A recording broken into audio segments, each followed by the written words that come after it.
Welcome, welcome, welcome. This is Peter Winnick. I'm the founder and CEO at Thought Leadership Leverage, and you're joining us on the podcast today, which is Leveraging Thought Leadership. And today I'm really excited. I've got a really special guest, Liz Wiseman. She's a researcher and executive advisor who teaches leaderships to top organizations worldwide.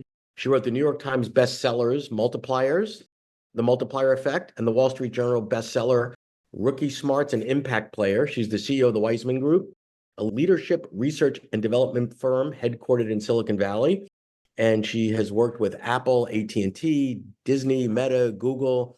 She's received all the Thinkers 50 awards, and basically in the world of thought leadership is what we technically call a rock star. So welcome aboard, Liz. Thanks for joining us today. Well, happy to be here. I have zero musical talent, so definitely not a rock star, but happy to be here. Yeah, exactly. So you're not announcing the drop of your newest album.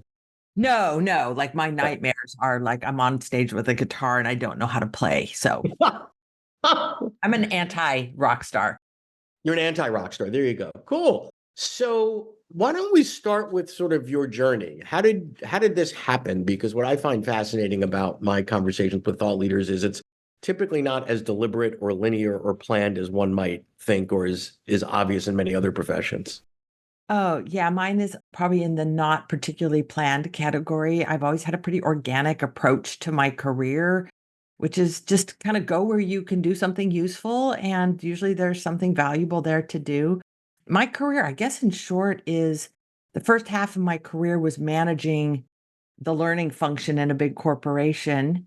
I was the head of Oracle University. And so I had a lot of experience managing the training and the learning process. And now in the second half of my career, I've really flipped that. And now I'm teaching, managing, and leading. Right. So you went from being on sort of the buy side to the sell side to some degree, right? Yeah. In some ways, that's exactly what I did. I never thought of it that way, but I think it's one of the reasons why I approach my work the way I do, not the teaching part of my work, not the research part of my work, but I know what it is like to bring in outside speakers. I came to this work having hired in C.K. Prahalad and Clay Christensen and Jim Collins, remember Elizabeth Moss Cantor. Like I had brought them in, and I think I have a tremendous amount of empathy for the act of trust and faith of putting somebody on a stage and giving them a microphone and saying, please speak to all of our most senior leaders in this. So stay there for a minute, because I think a lot of times thought leaders don't truly understand, because they haven't come from the other side that you did, the amount of risk and to some degree courage it takes, right? Because it's a lot, right? We're gonna gather our top 200 people once a year in Zurich or wherever, right? So the time is literally the company's most valuable time. They've only got so many hours together. And if you put someone there, now they might be doing a great job relative to how they usually deliver. But if it's not a cultural fit, if it doesn't resonate, if there's a little bit of a faux pas, or they're not aware of kind of what's going on, it could be a disaster. Oh, absolutely. And, they're giving you this incredible, valuable real estate, this time block. And they're also giving you a megaphone. And what you say gets amplified. And, I think a lot of speakers would look at it as, if I do a bad job, I've dinged my career. I've made a fool of myself. It's like, oh no, you've made a fool of the person who brought you in. And, I remember this one experience I had at Oracle, and I took a really large PO to my boss, which was the chief financial officer. And I think it was for $250,000. And it was to bring a particular professor in several times into the organization to teach kind of once a month for us in this program. And my boss, who I had a great relationship with, he turned the color of the shirt you're wearing. He's like a little bit more red. He just was blue red in the face, just kind of screaming about what a ridiculous request this was. And nobody was worth that kind of money. And what could he possibly teach our organization? And, he kind of calmed down. I just talked him through it. And I thought, yeah, I could see why he would react this way. Like on an hourly basis, that's ridiculous. But so is paying $100 for a pill that's taken 15 years for the pharmaceutical company to develop it, and they're amortizing their costs, et cetera. And I remember like me saying, no, I think we're going to get incredible value from this. This is why I'm doing it. This is why this is the person we need.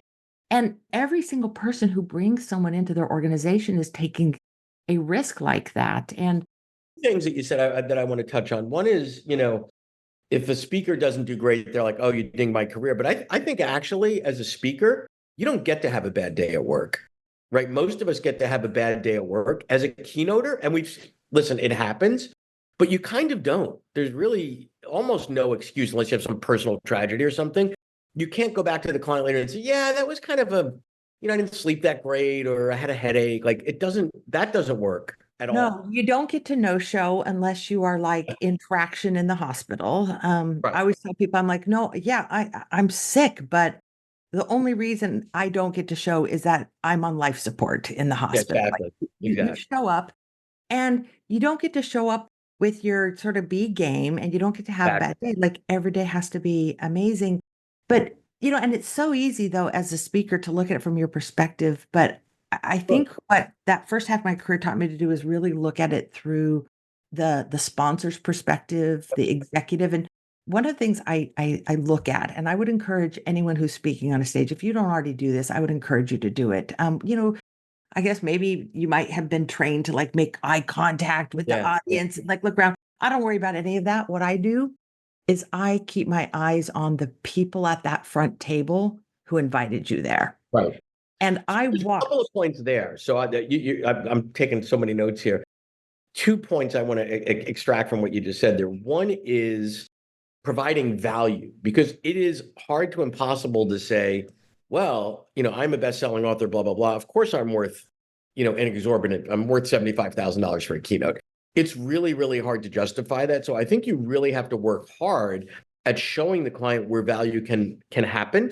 And oftentimes, quite frankly, it's not in the keynote because at the end of the day, a keynote changes nobody's behavior and drives no business outcomes. That's like kind of the dirty little secret in the keynote world.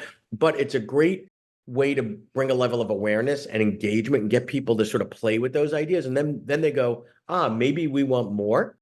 So that's the first point. And then the second point that you made is I love your focus on the front table on the left because a lot of thought leaders fall into the trap of thinking the folks they have to kill it for is the butt in the seat. And the reality is there are buyers and there are users, right? So the people that were told show up at 2:00 at the Aloha room because we're bringing in Liz to speak to you. Listen, we want to make them happy, but if you sign the check, we need to make you happier and we need to understand what drives you and what motivates you and what success looks like. And I think far too many thought leaders don't get the difference between those two populations. You want to? And I think they're different populations. I wouldn't necessarily say that you need to make the buyer happier because the buyer is happy if the users got value. And so I don't want to discount the idea that like you are there to serve the needs of that organization and that audience. But what I mean is like I watch the eyes and the faces of the people at that front table to the left, as you called it.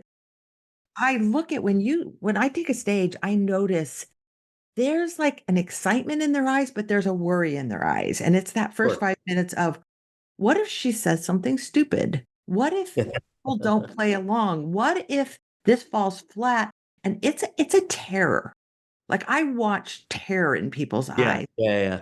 And then things like roll, and then things are working and people are getting the Sure. value. And I watch this complete change of disposition and, facial expression, and people are like, okay, I made the right decision. Like Yeah. this is validation that like this is what we're looking for. And I think it taught me empathy for the people who brought you Yeah. to the dance. If you're enjoying this episode of Leveraging Thought Leadership, please make sure to subscribe. If you'd like to help spread the word about our podcast, please leave a 5-star review at ratethispodcast.com/LTL and share it with your friends. We're available on Apple Podcasts and on all major listening apps, as well as at thoughtleadershipleverage.com/podcasts.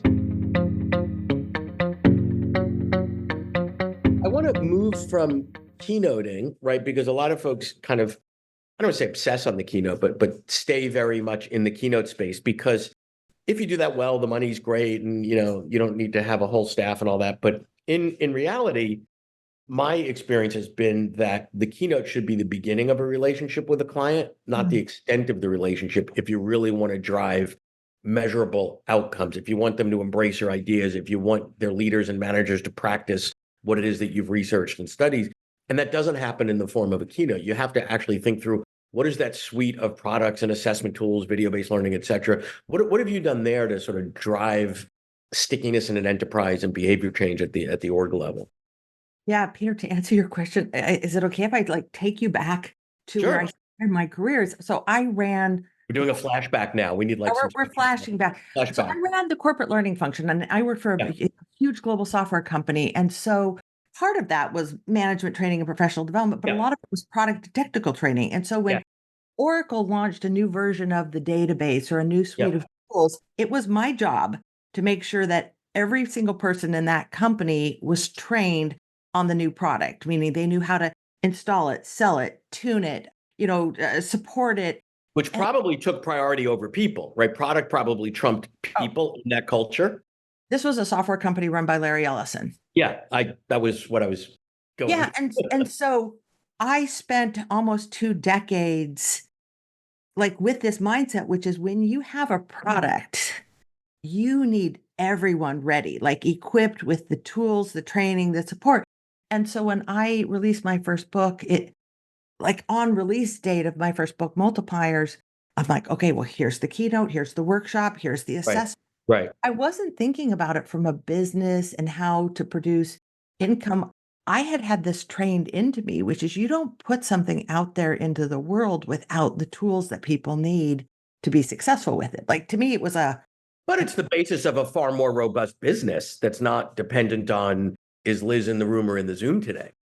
oh, absolutely. And it turned out to be like I think one of the strengths of my work and research and books has not been the books themselves. It's been the ecosystem, the support system Yeah. that companies can get training and roll it out. Like multipliers, you could get that from Franklin Covey or our partners BTS. You could take Yes. the assessment, the light.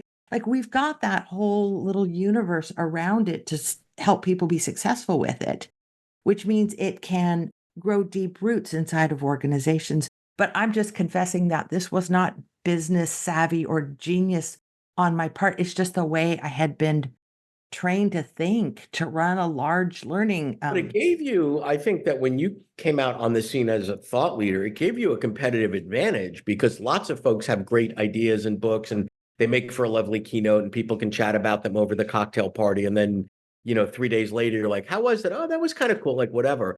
But when it moves from speaking being maybe the beginning of the journey you're going to take an organization or a team or a functional unit through, it's really, really different. Right. I think it's just really different when they start to use your language and your models and your methods and your frameworks. yeah, we've offered a system to Yes. organizations that want to deeply implement the ideas. And, it's always, it's my favorite form of feedback. It's not like, oh, hey, you spoke at our company and it was great.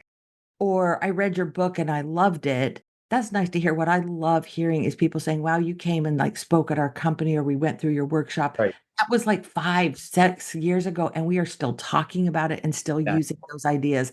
That's what that's what I work for. Love it. Yeah. And the sustainability of the ideas, because otherwise you get, a lot of ideas, unfortunately, you get the sugar high. Everybody's into it for a little bit and then you crash and then you move on to the next, donut or whatever the case may I be. know, but Peter, let's not forget how great a good sugar high is. Oh, yeah. No, we I'm love the sugar. daughter of a donut maker, and oh man, I love a Are you good donut. really? Uh-oh. I am. Daughter, that sounds like the album cover that you're going to do. Daughter of a donut maker. Yeah. I hope it Yeah. doesn't involve me having to play a guitar. No, no, no. We could probably just do it with Chat GPT or something. But there you Yeah. go. Daughter of a donut maker. I like that. So I want to talk a little bit about the publishing landscape. You've written 4 books, 5 books? 4 books, and then 1 book was a second edition, which was as much work. So my mind, I've written 5 books, but All right, we'll just call it 4.5 for technical. thank you for, placating me on the 4.5. Yeah, we'll give you 4.8, whatever. What's different now about how you go about writing a book? And then I want to talk about the world that is, or the insanity that is the world of publishing. Mm. Well, I'd like to think I'm a little smarter about the process and have kind of a big picture. And so there's some advantages, like I know what it involves. The disadvantage of being a multiple book author is you know how hard it is. And, honestly, I kind of am nostalgic. I really kind of yearn for the days when I didn't know what I was doing. And I just jumped in and, when I had written multipliers, which I think is like sold over 1,000,000 copies or something. It's like it's kind of up there.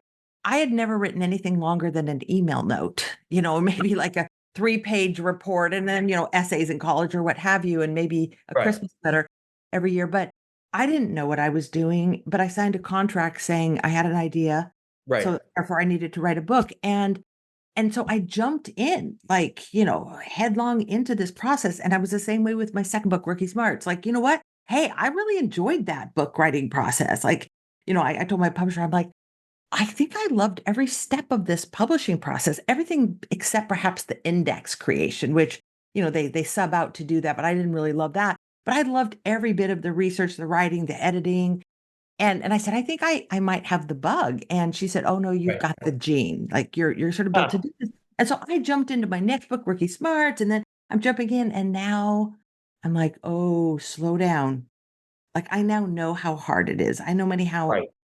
I know the grind, I know the loneliness, I know the intensity, I know the, like, roller coaster of emotion that goes into the Sure. process. So Sure. I'm a little slower to do it because it's scarier. And the other side, as difficult and tumultuous as it could be to write the book, let's talk about the other side, which is, the marketing and the exposure and actually getting the books in the hands of folks. That I would argue is the harder part for most. Well, it is, and it's my least favorite part of Right. it, and so, I know people who love it. I know people who Emotional part. Yeah, yeah, yeah. yeah, and they're brilliant at this, and I'm one of the people who's like, "Okay, it's a necessary evil, it's something I need to do, and so I do it." I don't know that I'm any good at it, but we've certainly gotten the word out. Well, it depends. I mean, you're good from the standpoint of the name is out there, the brand is out there, the books sell pretty well. But I think Mhm, the point is there's things that you need to do. And by you, it could be, a publicist and a team and Mark, whatever. It doesn't mean you're standing on the corner handing out books, but that needs to be a part of the process that you put the effort and the energy into. And it might not be. Now, some people actually, like you said, it's interesting, enjoy that more because there's the immediate dopamine hit of, ooh, watching it go up the charts or the sales of the book or the people are buzzing about it, whatever. Some people, the joy isn't really getting the ideas tight and the research and all that. I don't think one's better than the other. I think the reality is you need to do a little bit of both. So mhm. so Well, what's next? What's next? What's oh, I'm next? working on a new research project and new book, which is probably why you saw me kind of express that reluctance of like, I'm doing it. So I have started like my first round of preliminary interviews, and then I'm going to start doing so Was I'm either working that on or a I new, thought you might be passing a kidney stone. It was one of the two, and I didn't want to see if you were passing a kidney stone. So it was one of those two faces. oh, yeah. No, I'm starting a new research and book project. Cool. Can you give us a tease? Yeah, what I'm looking at is the long term, kind of like most simply put, I'm looking at formative experiences in people's work life, and particularly the long term effects of people's first bosses Huh. and other kinds of experiences that tend to I don't want to say much, not because it's a secret, because I don't know just yet. But I'm looking at experiences have a deep imprinting effect on people's mindsets and habits Is and it more on the best boss ever changed my world or more on worst boss ever PSTD? Or we don't know. yes.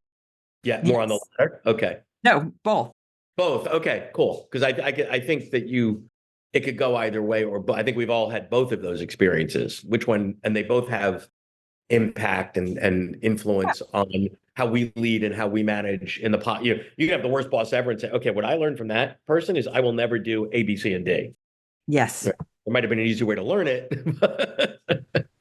Cool. Well, this has been a lot of fun. I appreciate your time and your energy, and I've been a long time fan of your work. So this has been a real pleasure for me to spend a little bit of time with you here today, Liz. Well, it's a pleasure to talk with you. Great. Thanks. Thanks so much. To learn more about Thought Leadership Leverage, please visit our website at thoughtleadershipleverage.com. To reach me directly, feel free to email me at peter@thoughtleadershipleverage.com. And please subscribe to Leveraging Thought Leadership on iTunes or your favorite podcast app to get your weekly episode automatically.